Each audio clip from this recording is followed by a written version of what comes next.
everyone! Since we are rapidly approaching the holiday season, I thought it would be a good time to talk about some different gift ideas for the artist or creative person in your life. And I've put together 10 different gift ideas with specific product recommendations for you. Most of these ideas are geared more towards adults and teenagers. I tried to think up different gift ideas so that there would be something for every budget. Most of these products you can find at your typical local art retailer or online. Personally, I like to shop online, but I would say if you're going to be shopping at a local chain store, to be sure to watch for either sales or those 40% off coupons, because I've noticed these types of stores tend to mark up the products more than online retailers. So let's get to it. This first gift idea is great for painters, especially people who work on paper, and that is washi tape. This is a really great idea if you're looking for something small and inexpensive. You can usually pick up a few rolls of washi tape for a few dollars, and this is especially great if you're looking for smaller items to fill maybe a stocking or a gift basket.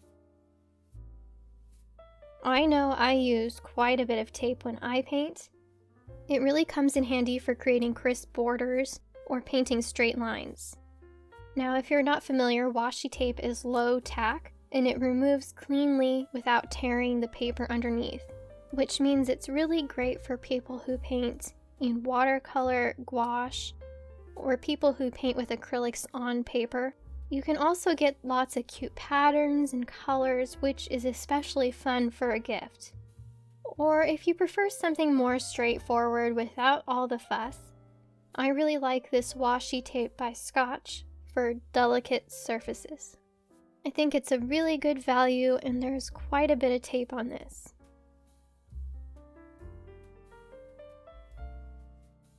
This second idea goes really well with gift number 1 if you are looking to bundle several gifts together, and that is paper.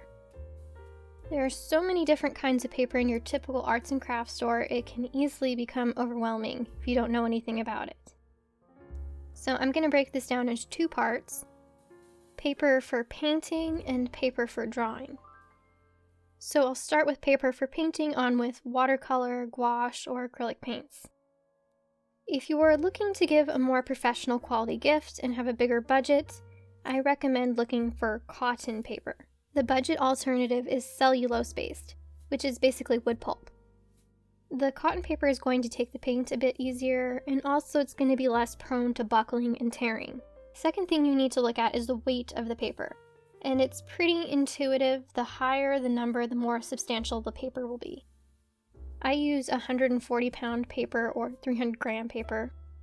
So for specific recommendations, if you are dealing with a more advanced artist or have more of a budget, you can't go wrong with Arches. This is an 8x10 cold press watercolor block from Arches. The nice thing about this being in a block as opposed to a pad is that the paper is held down on all 4 sides, and then you peel off the page after you're done, so the paper is less prone to warping. This block has 20 sheets, and it is a bit pricey at about $34. Now there's also a hot press version of this, and it's the same price. The main difference between hot press and cold press is that cold press is a bit rougher and more textured, and hot press is generally smoother and a bit less absorbent. In general, I think most people would probably prefer the hot press over the cold press. Another product I really like that's a bit cheaper is this 8.5 by 11 Strathmore 500 series mixed media art journal. This has 64 pages front and back, or 32 if you are just painting on one side. The paper is 90-pound weight, so not quite as heavy as the Arches, but it is 100% cotton, which is really nice. I've been painting in this with gouache, and I was really surprised by how much water I could load into this paper without the paper buckling. It's also hardcover, which is really nice, and it has a really nice binding on it. so it's not going to fall apart like maybe your cheaper sketchbooks would. The only downside, I guess, is that the pages aren't removable. Currently, this is going for about $25 online, which I think is a really good price, and I really enjoy this. Finally, the budget option that I actually use quite a bit is this Strathmore 300 series watercolor paper. Now, unfortunately, this is not cotton-based, this is a cellulose paper, but for the price, that's to be expected. The 9x12 size comes with 12 pages, and you can get it for about $5 online. I actually use this paper all the time with acrylic paints and gouache, and you know what? It is good enough for me.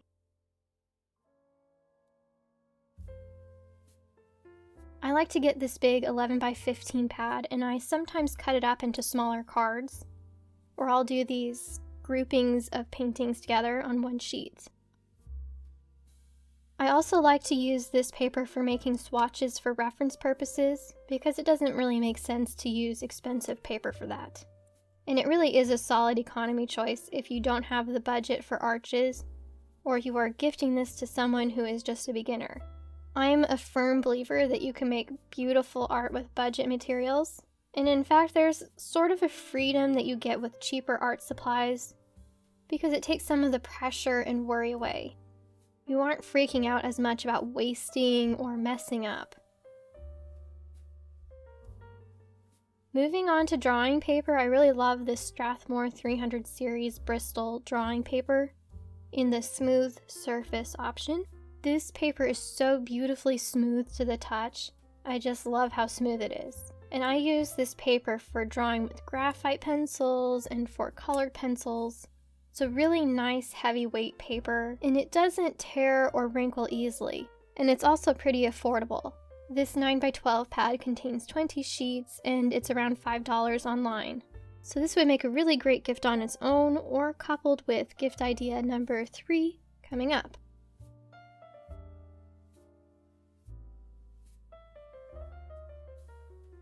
And speaking of, gift idea number 3 is colored pencils.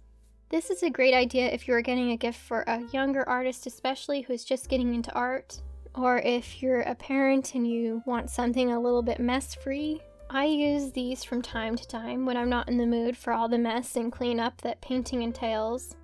Drawing is a really good foundational skill to have before you learn to paint. And the nice thing about colored pencils is that you can also learn color theory at the same time. I remember as a child, I didn't really have a super high opinion of colored pencils. I had this idea that they weren't really serious art supplies, that they're more for children. And I had never seen anyone make realistic art with them before. It wasn't until a few years ago that I realized that colored pencils could actually be used by serious artists.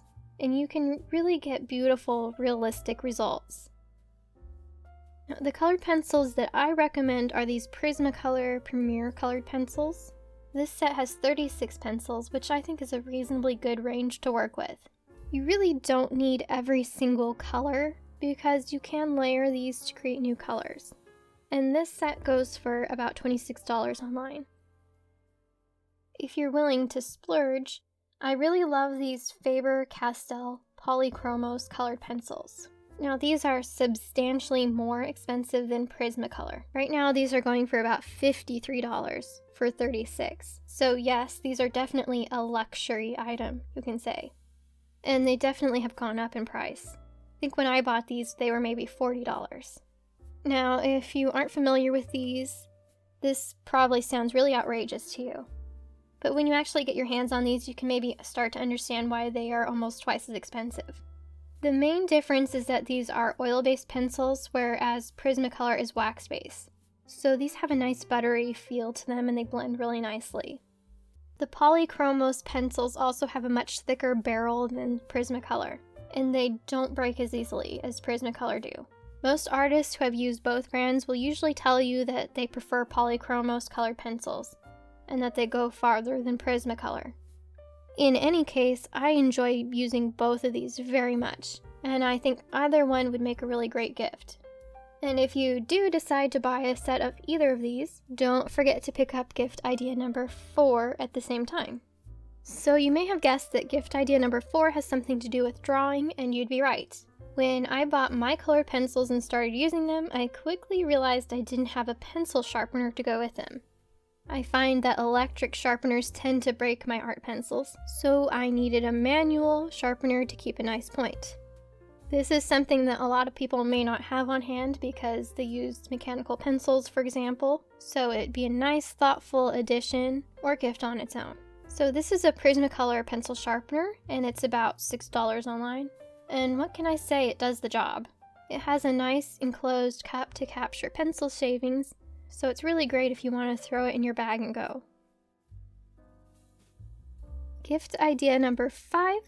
Like number 4, is a handy accessory for drawing, and that is a precision eraser. This is a Tombow Zero Mono Precision eraser. And this is great for erasing really small details like highlights and things. And regular erasers are usually very large and a bit clumsy, and you really can't get a great deal of precision when you're erasing. I really like the precision that you can get with this particular eraser, and it comes in this nice barrel so you can hold it up and use it just like you would a pencil. And it's refillable, of course, which is really nice. And you can get one of these for about $4 online. Gift idea number 6 is my go-to favorite art supply. And as much as I enjoy drawing, paint will always be my favorite art supply. So gift idea number 6 is acrylic paint. If you are shopping for a creative person who doesn't paint currently, but you think they might like to learn, acrylic paint is a really good option for beginners. My 2 favorite brands are Liquitex Heavy Body and Golden Heavy Body.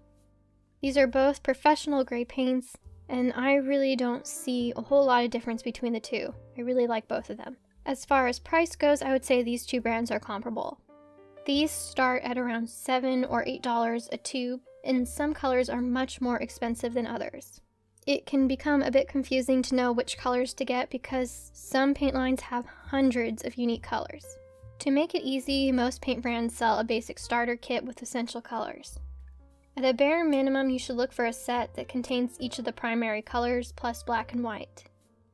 So depending on what particular set you get, you are looking at somewhere between $35 and $40 for a really basic starter set. Another paint that is great for beginners is acrylic gouache, which makes this gift idea number 7. Acrylic gouache is very similar to acrylic paint, with 2 exceptions. Acrylic gouache dries to a matte finish, whereas normally acrylics tend to be glossy. And number 2, acrylic gouache is opaque, whereas regular acrylics can sometimes be transparent depending on the pigment. I really like this acrylic gouache by Holbein. I actually bought this because I got a few questions about it and I didn't really know anything about it. And I ended up really loving it. I've been using it a lot. It's kind of pricey, so I suggest getting the primary color set, which is about $30. I don't need any more brushes, said no artist ever. Even the most determined brush minimalist is sure to appreciate a new set of paintbrushes. They get worn out, or maybe we sometimes forget to wash them out. I haven't tried every single brush on the market, but I have a few of my favorite picks. First things first though, steer clear of the super cheap brushes. There is absolutely nothing worse than picking brush hairs out of your painting, which is almost always what happens when you cheap out on brushes. When I first started painting, I actually got the inexpensive store brand brush from a major art retailer, and within a week all the bristles had fallen out. These Black Gold by Dynasty are a personal favorite of mine. And I also really like these Golden Edge brushes by Grumbacher. I've used these for acrylics, oils, gouache, and watercolors, and they work beautifully. If you aren't sure what shape or size to get, I recommend focusing on flats, rounds, and filbert styles. Very small brushes are always handy for tiny touches of paint and other little details, and larger brushes are really good for quickly covering broad areas. So really just look at getting a variety of different sizes. Gift idea number 9 is art books. Whether you go thrifting at a local store or order from Amazon, most artists will appreciate books about art. If they're into history, look for a biography about their favorite artist, preferably with lots of big, full-color pictures of the art. Please. Beginners, meanwhile, might enjoy more educational or technical volumes, like step-by-step tutorials, or color mixing demos. And lastly, we have gift idea number 10. At their core, artists are first and foremost art lovers. Do they have a favorite artist that they follow on YouTube or Instagram? Or maybe they have a favorite historical artist that they admire? You could buy them a print of that artist's work, usually relatively inexpensively. Or even better yet, you can make them something yourself. I think most people really appreciate the value of something that is handmade, especially people who are creative themselves. And to a lot of people, the idea that you took the time to create something just for them, that is more special than anything you could ever buy. So I really feel if you don't have the money to spend on something, spend the time if you can. It doesn't have to be elaborate, and you don't need a lot of expensive materials. Those are really great if you can afford them, and I like using them, but you can actually make really beautiful art with just some inexpensive Crayola supplies and a sheet of copy paper. It absolutely does not have to be expensive to be special. What matters most is that you took the time to think about them. Well, I hope this gave you some ideas for the artistic person in your life. And if you have any ideas yourself that I didn't mention, be sure to leave them in a comment down below. Thank you so much for watching. Bye!